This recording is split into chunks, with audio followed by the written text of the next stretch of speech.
10 અધિકારીઓના પટ્ટા ઉતારવા જોઈએ આ નિવેદન આપ્યું છે દસાડા વિધાનસભાના પૂર્વ ધારાસભ્ય નૌશાદ સોલંકીએ।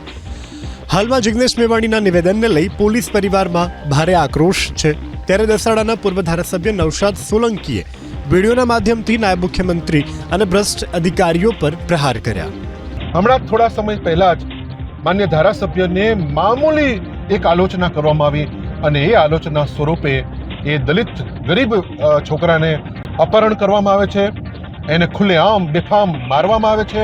એના બધા જ વિડીયો અત્યારે સોશિયલ મીડિયામાં છે, અનેક જગ્યાએ મેં પણ મારા સોશિયલ મીડિયાની અંદર એને પ્રકાશિત કર્યા છે।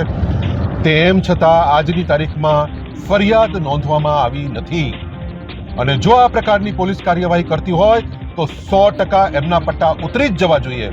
તમને લોકોને શરમ નથી આવતી કે એક વ્યક્તિ જે ગેરકાનૂની ધંધાને ઉજાગર કરી રહ્યો છે, તમારા દરવાજે આવીને તમારી ફરિયાદ કરી રહ્યો છે, તમે એની ફરિયાદ સાંભળવા માટે તૈયાર